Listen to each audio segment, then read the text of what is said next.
Hello class. तो हम लोग पढ़ रहे थे फीवर बाथिंग की फिजियोलॉजिकल इफ़ेक्ट के बारे में। ठीक है, कौन कौन से अलग अलग सिस्टम पे उसका क्या क्या फिजियोलॉजिकल इफ़ेक्ट पड़ेगा। ठीक है, आज हम बात करने वाले हैं इंडिकेशंस के बारे में। इंडिकेशंस का मतलब होता है वो मेडिकल कंडीशंस जिसमें फीवर बाथिंग हम अगर देते हैं तो वो बेनिफिशियल होगा और वहाँ पे जो क्लिनिकली अप्रोप्रिएट वहाँ पे इन चीज़ों को माना जाता है। तो सबसे पहले हम बात करते हैं हाई फीवर की। ठीक है, क्योंकि fever bathing is indicating high fever more than या equal to 38.5 degree Celsius when cooling in clinically appropriate. कहने का मतलब है जब बॉडी का टेम्परेचर 38.5 डिग्री सेल्सियस या उससे ज़्यादा हो जाएगा तो क्या करता है, डॉक्टर्स के अकॉर्डिंग वहाँ पे डॉक्टर्स की एडवाइस के अनुसार वहाँ पे कूलिंग थेरेपी हम दे सकते हैं। ठीक है, मेनली होता क्या है, जो फीवर हो फीवर में बाथ देना वहाँ पे ज़रूरी नहीं होता है। अगर फीवर है बहुत ज़्यादा है तो पेशेंट को क्या हो सकता है, बहुत सारी वहाँ पे प्रॉब्लम्स हो सकती हैं, जैसे हेडेक हो गया, ठीक है, रेस्टलेसनेस हो गया, फेब्रिल कन्वल्जन्स, इन चीज़ों का वहाँ पे रिस्क रहता है। ठीक है, तो उसको हम रिड्यूस करने के लिए क्या करते हैं, कूलिंग बाथ का यूज करते हैं। ठीक है, तो फीवर बाथिंग होता क्या है, ये केवल कोई डिजीज को नहीं ट्रीट करता है। ठीक है, ये क्या करता है, फीवर किस कारण से हो रहा है, ठीक है, उसका मेन सोर्स क्या है। ठीक, तो उसको ये डिक्रीज करने की कोशिश करता है, जिससे क्या हो, वहाँ पे बॉडी का टेम्परेचर रिड्यूस हो। अब जब बॉडी का टेम्परेचर रिड्यूस हो गया है तो क्या होगा, वहाँ पे वो सारे फंक्शंस नॉर्मल हो जाएंगे। ठीक है, क्योंकि हाई फीवर में क्या होता है, जो हमारी मेटाबॉलिक रेट होती है, हार्ट रेट हो गई, या फिर जो ऑक्सीजन का कंजप्शन होता है, ठीक है, तो ये सारी चीज़ें वहाँ पे इंक्रीज कर जाती हैं। ठीक है, तो उस कंडीशन में अगर हम वहाँ पे कूलिंग थेरेपी या कोल्ड बाथ देते हैं तो उससे क्या होगा, वहाँ पे हमारी बॉडी का टेम्परेचर रिड्यूस होगा। जो बॉडी का टेम्परेचर रिड्यूस होगा तो वहाँ पे कह सकते हैं पेशेंट को रिलीफ मिलेगा। नेक्स्ट बात करते हैं हाइपर पायरोक्सिया की। हाइपर पायरोक्सिया का मतलब ही होता है ऐसी कंडीशन जिसमें क्या हो, जो बॉडी का टेम्परेचर हो 40 डिग्री सेल्सियस या उससे ज़्यादा पहुंच जाए। ठीक है, तो ये कैसी है कि कह सकते हैं मेडिकल इमरजेंसी कंडीशन होगी, क्योंकि वहाँ पे इतना ज़्यादा टेम्परेचर इंक्रीज होने से जो ब्रेन होता है वो डैमेज हो सकता है। ठीक है, या फिर डिलीवरी की कंडीशन डेवलप हो सकती है, फाइब्रिल कन्वर्जन हो सकता है, या फिर जो ऑर्गन है उनका डिस्फंक्शन हो सकता है। ठीक है, तो ये सारी ऐसी कंडीशंस वहाँ पे हाईली कंडीशन रिस्क का वहाँ पे रहता है। तो ऐसी कंडीशन में क्या करते हैं, फीवर बाथिंग मोस्टली जो ब्रांड बाथ रहता है, ठीक है, उसका यूज किया जाता है। ठीक है, जब उसका हम यूज करेंगे, कूलिंग थेरेपी देंगे या फीवर बाथिंग का यूज करेंगे, ठीक है, जिससे क्या हो, वहाँ पे जो बॉडी का टेम्परेचर होगा रैपिडली डिक्रीज करेगा और वहाँ पे जो वाइटल आर्गन रहते हैं वो हीट से डैमेज होने से बच जाएगा। ठीक, नेक्स्ट है वायरल इन्फेक्शन। वायरल इन्फेक्शन, कुछ ऐसे वायरल इन्फेक्शन रहते हैं जिसमें फीवर बाथिंग होती है उसकी रिक्वायरमेंट होती है, लेकिन वहाँ पे इसको एज ए सपोर्टिव थेरेपी की तरह यूज करते हैं। ठीक है, क्योंकि बहुत सारी वायरल डिजीज हैं, जैसे वायरल फीवर हो गया, डेंगू हो गया, कोविड-19 हो गया, या फिर और जो वायरल डिजीज रहती हैं उनमें फीवर अब ज़्यादा होने के कारण क्या होगा, वहाँ पे बाथिंग से पेशेंट को रिड्यूस प्रोवाइड कर सकते हैं। ठीक है, तो उसके कारण हो सकता है, या फिर अगर फीवर बहुत ज़्यादा है तो वहाँ पे जो बाथिंग होगी, बाथिंग से पेशेंट को आने में वहाँ पे पेशेंट को कह सकते हैं अनकम्फर्टेबल फील होगा और फीवर भी वहाँ पे कंट्रोल नहीं होगा। ठीक है, क्योंकि कूलिंग बाथ से जो बॉडी का टेम्परेचर, मेटाबॉलिक स्ट्रेस तो कम होगी और वहाँ पे पेशेंट क्या होगा, कंफर्टेबल फील करेगा। नेक्स्ट है बैक्टीरियल इन्फेक्शन। तो बैक्टीरियल इन्फेक्शन में भी क्या होता है, फीवर बाथिंग का हम यूज कर सकते हैं। ठीक है, क्योंकि बैक्टीरियल डिजीज हो, कोई भी डिजीज हो, वहाँ पे क्या होता है, हमारा बॉडी का टेम्परेचर इंक्रीज कर जाता है। ठीक है। तो वहाँ पे हम क्या करेंगे, एंटीबायोटिक्स के साथ साथ में फीवर बाथिंग का एज ए सपोर्टिव केयर की तरह यूज कर सकते हैं। ठीक है। तो जो मेनली जब हम बैक्टीरिया को किसी को बैक्टीरियल डिजीज हुई तो क्या करेंगे, वहाँ पे हम सबसे पहले हाई फीवर को तो कंट्रोल करते हैं, जिसमें हम एंटीबायोटिक्स हो गया, एंटीबायोटिक्स के साथ साथ वहाँ पे फीवर बाथिंग हो गया, उसको भी एज ए सपोर्टिव केयर दे सकते हैं। ठीक है। तो ये सारी चीज़ें होती हैं, वहाँ पे दे सकते हैं। अब तीसरा है टाइफाइड फीवर। अगर किसी के अगर टाइफाइड फीवर की कंडीशन है, क्योंकि टाइफाइड फीवर में भी टेम्परेचर क्या रहता है बॉडी का, बहुत ही ज़्यादा इंक्रीज कर जाता है।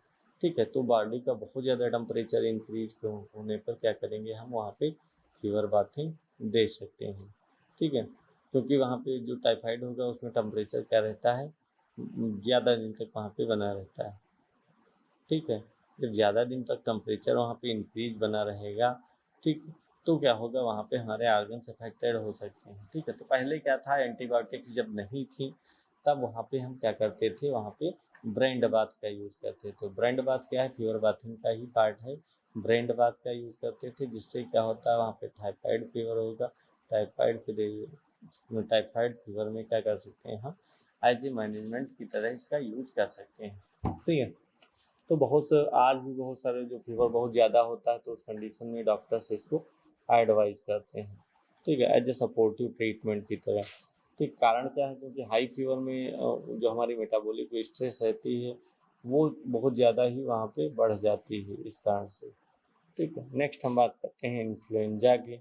इन्फ्लुएंजा में भी क्या होता है, जो पेशेंट होगा, पेशेंट वहाँ पे फीवर ज़्यादा होने से वहाँ पे जो फीवर बाथिंग होती है उसको दे सकते हैं। ठीक है। तो जैसे मान लिया किसी के बहुत ज़्यादा हाई फीवर है, हेडेक है, वीकनेस है, तो उस कंडीशन में वहाँ पे भी हम क्या करेंगे, अप्लाई कर सकते हैं इसको। ठीक है। क्योंकि हाई फीवर है, बॉडी एच की प्रॉब्लम है, हेडेक हो सकता है, वीकनेस हो सकती है, तो वहाँ पे अगर हम कूलिंग बाथ देते हैं, जिससे क्या होगा, जो बॉडी का टेम्परेचर होगा रिड्यूस करेगा। जब बॉडी टेम्परेचर रिड्यूस करेगा तो हम भी उसमें कह सकते हैं हमारी बॉडी के जो फंक्शन होंगे वो नॉर्मल हो जाएंगे, और वहाँ पे जो मसल्स पेन या फटीग की कंडीशन है उसमें रिलीफ मिलेगा। नेक्स्ट हम बात करते हैं हीट एक्सुडेशन की। हीट एक्सुडेशन में क्या होता है, जो हीट होगी वो फीवर में बाथिंग या कूलिंग बाथ का यूज नहीं हो सकता। ठीक है। तो इस कंडीशन में जो हीट एक्सुडेशन है ये सामान्य से कह सकते हैं और ज़्यादा वहाँ पे जो इन्वायरमेंट होगा बहुत ज़्यादा ही वहाँ पे हॉट रहेगा। ठीक है। तो एक्सेसिव स्वेटिंग से क्या होगा, जो बॉडी टेम्परेचर बहुत ज़्यादा रहेगा तो उसकी वजह से वहाँ पे एक्सेसिव स्वेटिंग होगी। ठीक है। एक्सेसिव स्वेटिंग हो सकती है और डिजीनेस की कंडीशन डेवलप हो सकती है, या फिर हम वीकनेस हो सकता है, बॉडी का टेम्परेचर इंक्रीज कर सकता है। ये सारी चीज़ें वहाँ पे अपीयर होती हैं। ठीक है। तो अगर वहाँ पे कूलिंग बाथ देने के साथ साथ में आप फ्लूइड रिप्लेसमेंट लेते हैं, तब वहाँ पे क्या होगा, और वहाँ पे बॉडी का टेम्परेचर वहाँ पे नॉर्मल रहेगा। ठीक है। नेक्स्ट हम बात करते हैं selected causes of heat stroke with appropriate emergency management. तो इस कंडीशन में तो कुछ हीट स्ट्रोक ऐसे रहेंगे जिनमें क्या होता है, वहाँ पे इमरजेंसी मेडिकल केयर के साथ साथ में ब्रेन बाथ भी आ सकते हैं। ठीक है। तो वहाँ पे क्या करेंगे, जो ही selected cause of heat stroke, तो हीट स्ट्रोक में मेनली क्या होता है बताइए, इमरजेंसी मेडिकल केयर होगा, कूलिंग बाथ वहाँ पे दे सकते हैं, जिससे क्या होगा, जो स्ट्रोक होगा तो उसकी वजह से क्या होता है, वहाँ पे जो लाइफ थ्रेटनिंग कंडीशन होती है, इमरजेंसी कंडीशन, वो डेवलप हो जाती है। ठीक है। जिसमें बॉडी टेम्परेचर हो गया नॉर्मल 40 डिग्री सेल्सियस और उससे अधिक ही रहता है। ठीक है। बॉडी टेम्परेचर नॉर्मल से जब अधिक रहेगा तो क्या होगा, वहाँ पे उस कंडीशन में क्या करते हैं, हमको रैपिड कूलिंग की रिक्वायरमेंट होगी। तो रैपिड कूलिंग के लिए क्या करते हैं, वहाँ पे हम दे सकते हैं, रैपिड कूलिंग के लिए वहाँ पे दे सकते हैं। तो इसके लिए वहाँ पे क्या किया जाना चाहिए, आईवी फ्लूइड हो गया, ये सारी चीज़ें। तो वहाँ पे आईवी फ्लूइड, ऑक्सीजन कंजक्शन हो गया, कंटिन्यूस मॉनिटरिंग हो गया, और इसके अलावा आवश्यक रीजन्स होने के कारण वहाँ पे इसको करते हैं। मेनली कारण क्या है कि जो रैपिड कूलिंग है ये ब्रेन हो गया, और ब्रेन के अलावा जो अदर ऑर्गन्स रहते हैं, अदर पार्ट्स रहते हैं, ठीक है। तो उसमें ये क्या करेंगे, जो रैपिड कूलिंग, जो ब्रेन और जो उसके वाइटल ऑर्गन्स रहते हैं उनको वहाँ पे हीट इंड्यूस्ड से जो हीट इंक्रीज हुआ गया है उससे बचाने की कोशिश करते हैं, ठीक। उसमें एक इम्पॉर्टेंट रोल प्ले करते हैं, ठीक है। तो चाहे वो रैपिड कूलिंग दे सकते हैं या फिर वहाँ पे बात ब्रांड बात दे सकते हैं, ठीक। तो ये थे इंडिकेशंस इनके, जिसमें हमने हाई टेम्परेचर की बात की, हाइपर पायरेक्सिया की बात की, ठीक है। वाइटल इन्फेक्शन कौन से होते हैं, और इसके अलावा बैक्टीरिया इन्फेक्शन हो गया, टाइफाइड फीवर हो गया, ठीक है। तो ये सारी चीज़ें वहाँ पे रहती हैं।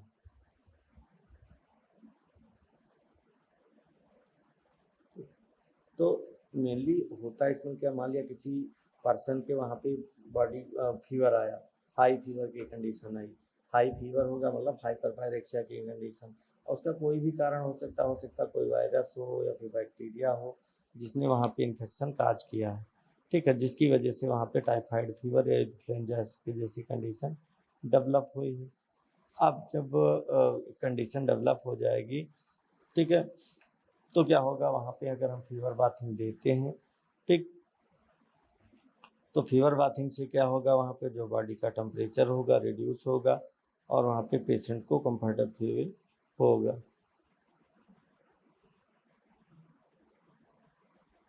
ठीक।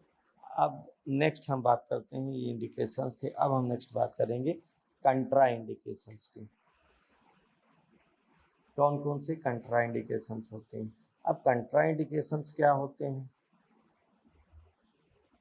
जो कंट्रा इंडिकेशंस क्या होते हैं, तो कंट्रा इंडिकेशंस का मतलब हो गया ऐसे ऐसी कंडीशंस, ऐसी मेडिकल कंडीशंस जिसमें हम क्या करेंगे, हम फीवर बाथिंग का यूज नहीं कर सकते हैं, ठीक है, क्योंकि अगर तब भी फीवर बाथिंग यूज किया तो उसकी वजह से प्रॉब्लम्स आ सकती हैं, ठीक है।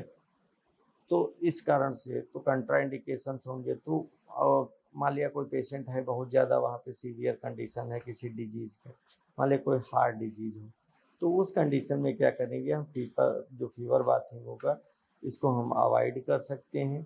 अवॉइड करने के अलावा वहाँ पे हम उसका यूज नहीं कर सकते हैं, ठीक है, या फिर कोई वहाँ पे सुपरविजन में करेंगे जिससे कोई वहाँ पे प्रॉब्लम क्रिएट ना हो, ठीक है। तो अब इसमें सबसे पहली कंडीशन है सीवियर शॉक की कंडीशन। तो शॉक में ये जो बॉडी के वाइटल ऑर्गन्स होते हैं मेनली, चाहे वो ब्रेन हो, हार्ट हो और किडनी हो, ये सारे जितने भी ऑर्गन्स हैं ये क्या करते हैं, ये वहाँ पे किडनी के वाइटल फाइंस को या फिर कह सकते हैं ऑर्गन्स को वहाँ पे प्रॉपर ब्लड सप्लाई नहीं कर पाते हैं, ठीक है। अब जब ब्लड सप्लाई नहीं कर पा रहे हैं तो फिर वहाँ पे किडनी तक प्रॉपर ऑक्सीजनेटेड ब्लड नहीं पहुँचेगा, ठीक है। तो इसको वहाँ पे सर्कुलेशन को इम्प्रूव कराने के लिए क्या करेंगे, वहाँ पे कूलिंग बाथ देते हैं, ठीक है। तो कूलिंग बाथ देने से क्या होगा, वहाँ पे जो पेरिफेरल ब्लड वेसल्स होंगी वो डायलेट हो जाएंगी, जिनसे जो वहाँ पे ब्लड प्रेशर होगा वो वहाँ पे और गिर सकता है, ठीक है। तो आर्गन परफ्यूजन खराब हो सकता है। तो अगर किसी को अगर वहाँ पे सांप की कंडीशन है तो पहले क्या करेंगे, उसका सर्कुलेशन स्टेबलाइज करेंगे, क्या कह सकते हैं, सर्कुलेशन जब स्टेबलाइज हो जाएगा तब वहाँ पे हम क्या करेंगे, थेरेपी दे सकेंगे, ठीक है।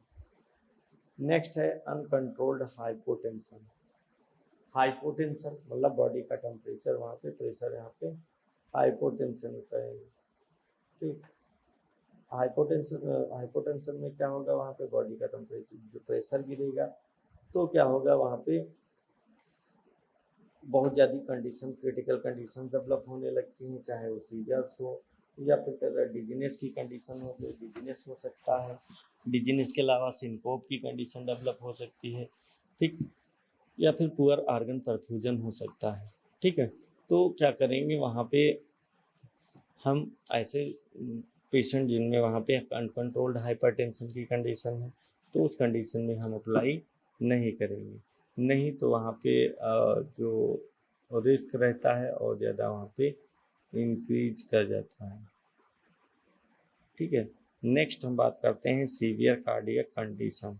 तो अगर किसी के बहुत ज़्यादा पेशेंट ऐसा है जिसको बहुत ज़्यादा सीवियर कंडीशन होगी, ठीक है, तो सीवियर कंडीशन में क्या करते हैं, पेशेंट को वहाँ पे फीवर बाथिंग देंगे, जिससे क्या होगा वहाँ पे सीवियर हार्ट फेलियर की कंडीशन है तो वहाँ पे रिड्यूस हो जाएगी। ठीक है, इसके अलावा अनस्टेबल एंजाइना की कंडीशन है।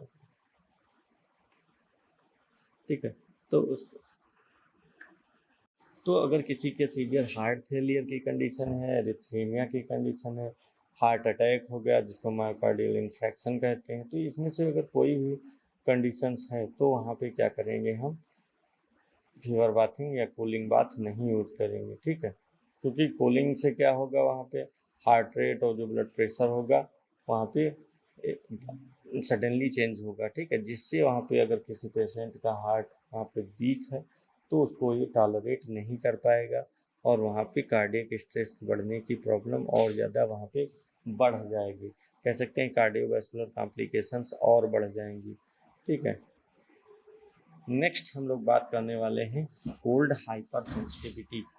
कोल्ड हाइपर सेंसिटिविटी क्या होता है, तो अगर पेशेंट को किसी कोल्ड से एलर्जी कह सकते हैं, कोल्ड से हाइपर सेंसिटिविटी है तो क्या होगा, वहाँ पे हम फीवर बाथिंग नहीं यूज करेंगे।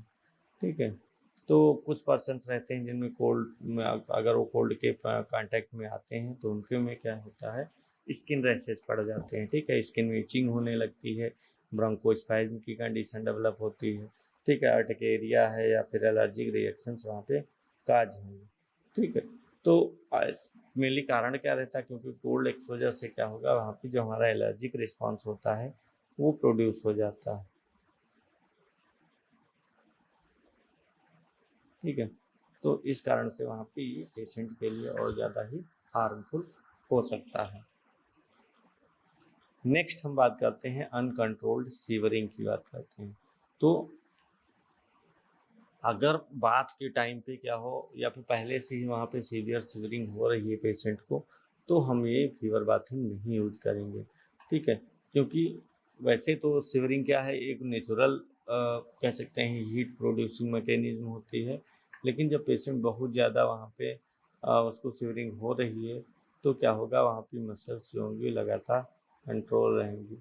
ठीक है, तो इस कारण से वहाँ पे क्या करेंगे, जो पेशेंट रहेगा, पेशेंट को बहुत ज़्यादा अगर वहाँ पे सीवरिंग हो रही है तो वहाँ पे क्या होगा, जो फीवर होगा, फीवर को हमको वहाँ पे हम इसको अप्लाई नहीं करेंगे।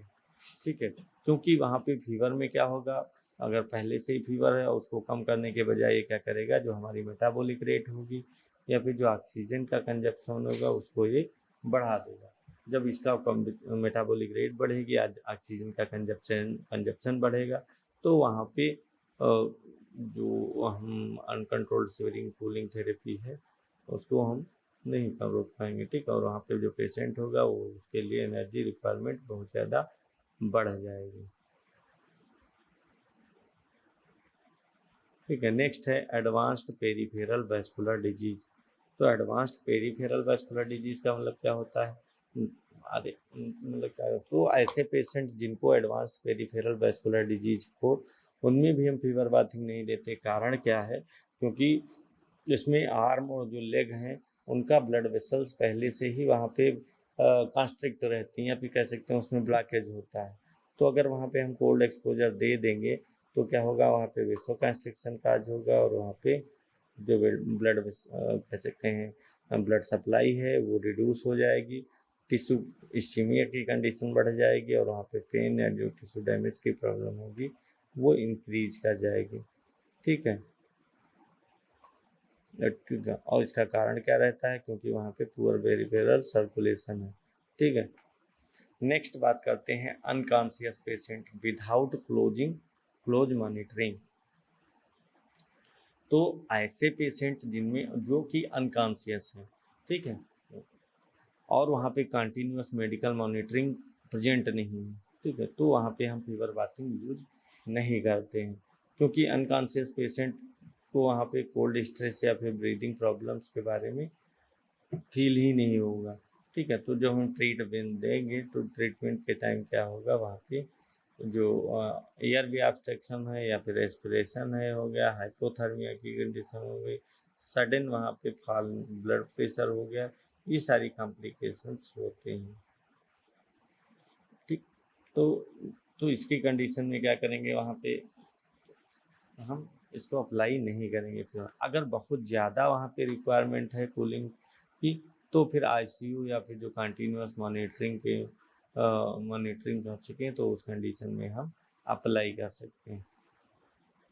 ठीक है, तो उस कंडीशन, तो इसीलिए जितनी कंट्राइंडिकेशंस हैं, चाहे वो सीवियर शॉक की कंडीशन हो, अनकंट्रोल्ड हाइपरटेंशन हो, सीवियर कार्डियक डिजीज हो, कोल्ड हाइपर सेंसिटिविटी हो, अनकंट्रोल्ड शिवरिंग हो, या फिर एडवांस्ड पेरिफेरल वैस्कुलर डिजीज हो, ठीक है, या फिर अनकॉन्शियस पेशेंट हो, तो किसी भी कंडीशंस में क्या करेंगे, हम वहाँ पे फीवर बाथिंग यूज नहीं करेंगे।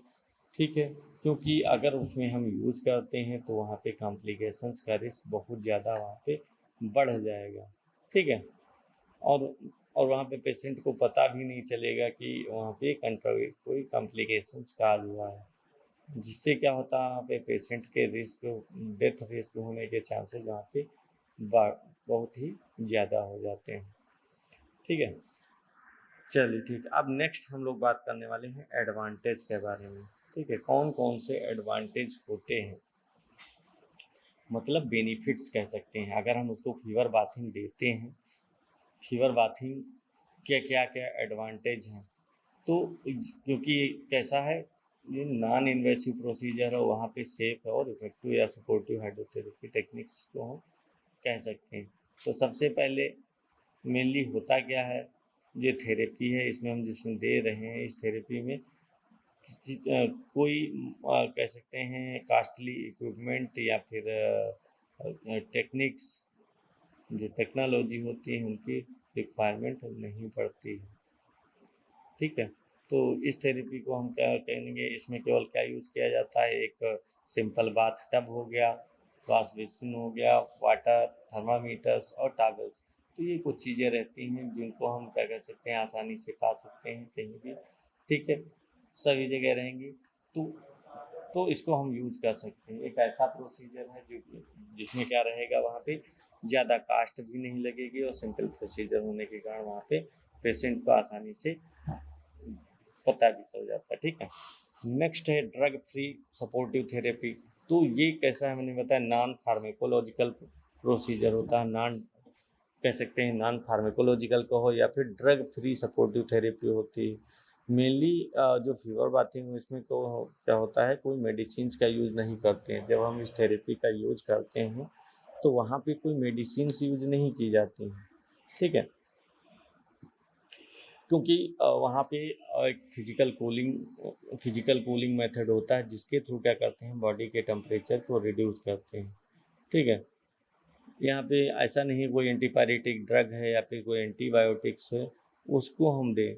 ठीक है, तो ये क्या रहेगा, ड्रग साइड इफ़ेक्ट हो सकता है ड्रग से, यहाँ पे कोई साइड इफ़ेक्ट भी नहीं होता है, और वहाँ पे ड्रग इंटरेक्शन का रिस्क ज़्यादा रहेगा, अगर ड्रग देंगे, यहाँ पे कोई रिस्क नहीं रहता है। ठीक है, तो ये सारी कंडीशंस रहती हैं जो कि वहाँ पे होती हैं। ठीक है, नेक्स्ट हम बात करते हैं rapid reduction of body temperature. तो rapid reduction of body temperature, जो बॉडी का टेम्परेचर होगा वो कह सकते हैं रैपिडली यहाँ पे डिक्रीज करता है। कारण क्या है, क्योंकि वहाँ पे जो वाटर होगा, वाटर का टेम्परेचर वहाँ पे कम रहता है और बॉडी का टेम्परेचर ज़्यादा रहता है। ठीक है, तो जो बॉडी जैसे ही वाटर के कांटेक्ट में आएगी, वहाँ पे हीट वहाँ से रिमूव होगी। तो कौन कौन से प्रोसेस होते हैं जिनके थ्रू रिमूव होती है, तो पहला कंडक्शन हो गया, दूसरा कन्वेक्शन और तीसरा इवोपरेशन। ये ठीक है, 3 मेथड रहते हैं जिनके थ्रू क्या होती है, हमारी बॉडी से हीट रिमूव होती है।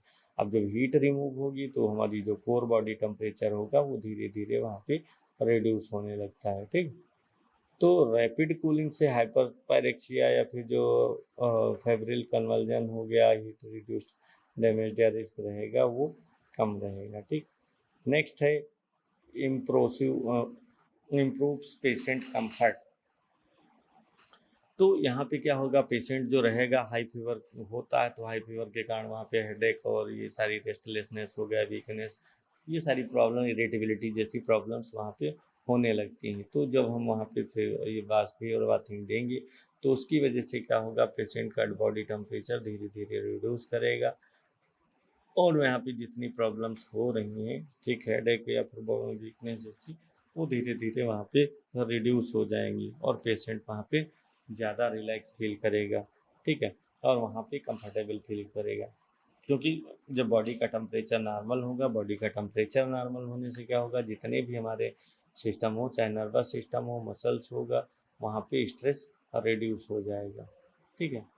नेक्स्ट है reduced complications of prolonged fever. तो अगर वहाँ पे बहुत कह सकते हैं काफ़ी टाइम से अगर वहाँ पे हाई फीवर आ रहा है, ठीक है, तो उसको कम करने के लिए कह सकते हैं इसका हम यूज़ तो कर सकते हैं, ठीक है। क्योंकि अगर वहाँ पे कंटिन्यूस फीवर हो रहा है, उसकी वजह से क्या होगा, पेशेंट डिहाइड्रेट होगा, मेटाबॉलिक स्ट्रेस हो गई, एक्सेसिव ऑक्सीजन का कंजप्शन बढ़ेगा और वहाँ पे कार्डियक वर्कलोड भी बढ़ता है, ठीक है। तो अगर हम वहाँ पे फीवर बाथिंग देंगे जिससे क्या वहाँ पे फिजियोलॉजिकल चेंजेज हो गए, उनको कम करके वहाँ पे कॉम्प्लिकेशंस की प्रॉब्लम, वहाँ पे कॉम्प्लिकेशंस को हम रिड्यूस कर सकते हैं, ठीक है। तो वहाँ पे दे सकते हैं। इसके अलावा can be combined with medical treatment. तो इसी जो मेडिकल ट्रीटमेंट मान लिया, वहाँ पे मेडिकल ट्रीटमेंट दे रहे हैं, उसके साथ साथ हम क्या करते हैं, वहाँ पे फीवर बाथिंग भी दे सकते हैं। तो दोनों को कंबाइंड थेरेपी हम दे सकते हैं। कंबाइंड थेरेपी देने से भी या फिर कह सकते हैं इसको as a supportive therapy use कर सकते हैं, ठीक है। तो इसे जो हम मेडिसिन दे रहे हैं, चाहे एंटीपायरेटिक्स हो, एंटीबायोटिक्स हो, या फिर जो एंटीवायरल ड्रग्स हो गई, आईवी फ्लूइड हो गई, या फिर सपोर्टिव केयर के रूप में उसके साथ हम इसको दे सकते हैं, ठीक है। जब इसको देंगे तो उससे क्या होगा, जो डिजीज होगी वो डिजीज को वहाँ पे जो हम मेडिसिन्स दे रहे हैं वो एज ए प्राइमरी ट्रीटमेंट रहेगा। बाकी साथ में जो ये हम दे रहे हैं थेरेपी, इससे वहाँ पे बॉडी का टेम्परेचर भी रिड्यूस होगा एज ए सपोर्टिव थेरेपी से, और वहाँ पे कॉम्प्लिकेशंस के चांसेस भी वहाँ पे कम हो जाते हैं, ठीक है। तो इसीलिए हम कंबाइंड थेरेपी भी दे सकते हैं, ठीक है। फीवर भी कंट्रोल रहेगा और पेशेंट की रिकवरी वहाँ पे फास्ट होगी, ठीक है। तो ये अलग अलग कंडीशंस होती हैं जिसमें हम वहाँ पे थेरेपी दे सकते हैं। तो अगर किसी के फीवर की कंडीशन है तो उसमें हम क्या करेंगे, फीवर बाथिंग यूज करेंगे। क्योंकि फीवर बाथिंग कैसे है, यहाँ सिंपल प्रोसीजर होता है, कास्ट भी यहाँ पे कम लगती है, और ये ड्रगलेस थेरेपी है, ड्रग फ्री थेरेपी है। तो वहाँ पे साइड इफ़ेक्ट के चांसेस भी बहुत ज़्यादा वहाँ पे कम हो जाएंगे, ठीक है। रैपिड बॉडी कूलिंग, तो और बॉडी का टेम्परेचर भी वहाँ पे रैपिडली डिक्रीज होता है और बॉडी को कोई हार्मफुल इफेक्ट भी नहीं पड़ता है, ठीक है। इसके अलावा इम्प्रूव पेशेंट कंफर्ट। तो इम्प्रूव कंफर्ट पेशेंट का मतलब हो गया, वहाँ पे जब ये सारी चीज़ें डिक्रीज हो जाएंगी, बॉडी का टेम्परेचर डिक्रीज हो जाएगा, तो क्या होगा, जो बॉडी का जो टेम्परेचर डिक्रीज होगा तो मेटाबॉलिक रेट डिक्रीज होगी और बॉडी के जितने भी फंक्शंस होंगे वो नॉर्मलाइज हो जाएंगे, ठीक है। तो कॉम्प्लिकेशंस भी रिड्यूस हो जाएंगे। इसके अलावा इसको बताया कि कंबाइंड दे सकते हैं, ठीक है, मेडिकल ट्रीटमेंट के साथ साथ। तो उससे क्या होता है, और ज़्यादा फास्ट रिकवरी होती है वहाँ पे, क्योंकि जो मेडिसिन्स होंगी वो बॉडी के टेम्परेचर को रिड्यूस करेंगी, ठीक है। और वहाँ पे सपोर्टिव थेरेपी दे रहे हैं, तो वहाँ पे जो कूलिंग का प्रोसेस होगा, वहाँ पे कह सकते हैं बॉडी का टेम्परेचर होगा वो रैपिडली डिक्रीज करेगा, उसका कोई साइड इफ़ेक्ट भी वहाँ पे नहीं रहेगा, ठीक है। तो फीवर बाथिंग हम आज इतना ही रखते हैं। बाकी नेक्स्ट क्लास में इसके क्या क्या डिसएडवांटेज होते हैं उसके बारे में पढ़ेंगे, क्या क्या हम प्रिकॉशंस रखेंगे जिसके कारण वहाँ पे जो डिजीज होंगी या फिर कह सकते हैं जो कॉम्प्लिकेशंस होंगी वो वहाँ पे हमसे बच सकते हैं, और वहाँ पे जो कॉम्प्लिकेशंस का रिस्क रहेगा वो भी कम रहेगा, ठीक है। तो आज इतना ही रखते हैं, बाकी नेक्स्ट क्लास में पढ़ेंगे। और हाँ, एक सूचना है, अगर आप BAMS, BHMS या BNYS कर रहे हैं या किया है तो फिर वहाँ पे लीगल वे में प्राइमरी प्रैक्टिस अगर करना चाह रहे हैं, एलोपैथी को प्रैक्टिस करना चाह रहे हैं, तो आपको एक हम लीगल गवर्नमेंट कोर्स के बारे में बता रहा हूँ जिसका नाम है CCS, जो कि 1 साल का कोर्स है और इसकी कंप्लीट फीस 25,000 है। तो अगर आप करने की इच्छुक हैं, अगर इसके बारे में और कोई जानकारी लेना चाहते हैं तो हमारे दिए गए नंबर पे कॉल कर सकते हैं। ओके क्लास, आज इतना ही रखते हैं, बाकी नेक्स्ट क्लास में।